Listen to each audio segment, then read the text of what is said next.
किसी भी इशारे पर 2 मिनट के लिए ब्रेक लगती है तो 4 भिखारी आपकी गाड़ी का शीशा बजाते हैं। अब बाज़ इशारों पर, टूल प्लाज़ों पर लिख के लगा दिया गया है ये पेशावर भिखारी हैं, इनको खैरात ना दें। लेकिन मेरा सवाल ये है कि उन सारे भिखारियों को एक जगह पे खड़ा करके पूछना किसने है कि तुम भीख क्यों मांग रहे हो? उनके घरों तक उनके साथ किसने जाना है? कौन आदमी है जो जाके उनसे कहेगा कि जनाब तुम क्यों खैरात के लिए खड़े हो, तुम्हारी मजबूरी क्या है? क्या रियासत की, हुकूमत की, ताजर की, मालदार की, तगड़े आदमी की ये ड्यूटी नहीं? उन तक रसाई किसने हासिल करनी है? वो बेवा जो पिछले साल दरवाजे पे ज़कात लेने आई थी वो इस साल भी आई है। वो खातून जिसे पिछले साल आटे का थैला दिया था वो इस साल भी आई है। वो खातून जो पिछले साल 4 बच्चों को साथ लेकर के छोटों को आई थी वो आज भी उसी तरह कशकोले तलब दराज किए हुए है। और हज़रत उमर क्या फरमाते हैं? सैयदना फारूक आज़म रज़ी अल्लाह ताला अन्हु इरशाद फरमाते हैं, इसको इमाम बहकी ने और इमाम सुयूती ने नकल किया है।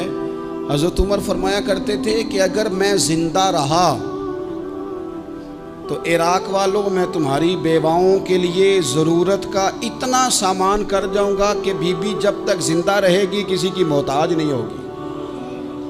उसके लिए इस तरह के असबाब पैदा कर दिए जाएंगे कि उसे हाजत नहीं होगी। उसके लिए मुस्तकिल बुनियादों पर उसके अखराजात देख कर उसके लिए एहतमाम कर दिया जाए। उसे दोबारा कशकोले तलब दराज करने की ज़रूरत नहीं पड़ेगी। एक सहाबी थे हज़रत जनाब सैयदना खफाफ बिन ईमा गफ़ारी रदी अल्लाह ताला। इन्होंने बड़ा किरदार अदा किया था मैदान उहद में, इन्होंने और इनके साहिबजादे ने। तो इनकी बेटी एक दिन हज़रत उमर के पास आई। अब वो बेटी ब्याह के जा चुकी थी, उसकी शादी हो गई थी। हज़रत खफाफ बिन ईमा रदी अल्लाह ताला अन्हु की साहिबजादी अपने ससुराल चली गई थी, वहाँ उसका खामद इंतकाल कर गया।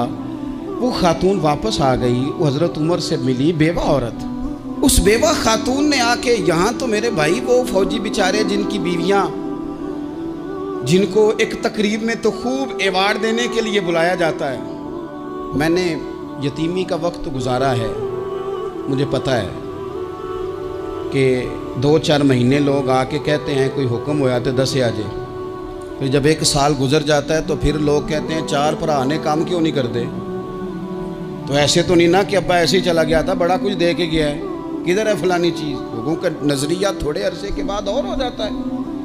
आपने बड़े बड़े शुहदा के घरों में एवार्ड तो दिए, क्या कभी आपने पलट कर दोबारा गौर किया कि उनके बच्चे कहाँ हैं, उनकी बेवा किस हाल में है? वो ज़माने की तेज़ धूप और तेज़ आंधी का मुकाबला कैसे कर रहे हैं? बगैर बाप के जो इंसान को खुले आसमान तले वक्त गुजारना पड़ता है वो कितना को मुश्किल होता है। वो किस तरह टाइम गुजार रहे हैं ये कभी सोचा लोगों ने?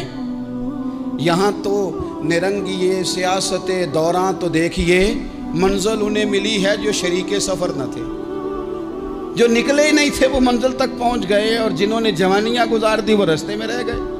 हज़रत खफाफ बिन ईमा की साहिबजादी बेवा होके आ गई, बच्चे साथ थे। सरेरा जनाब उमर से मिली और मिल के कहने लगी, हुजूर मैं उस सहाबी की बेटी हूँ जिन्होंने ओहद वाले दिन अपने बेटे के साथ मिल के मुआसरा किया था।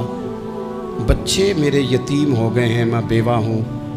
हज़रत फारूक आज़म रज़ी अल्लाह ताला अन्हु ने फ़हरिस्त नहीं मांगी, ख़र्चे की डिटेल नहीं मांगी, तुम आना फलाने से मिलना, परसों 9 बजे आ जाना दफ्तर, ये कोई बात नहीं की। हज़रत उमर गौर से खड़े उस बेटी की बात सुनी। छम छम सैयदना फारूक की आंखों से आंसू गिरे, दौड़ के घर गए, एक ऊँट निकाला, वहाँ से माले गनीमत का माल के भर के 2 बोरियाँ, और बोरियों में क्या था?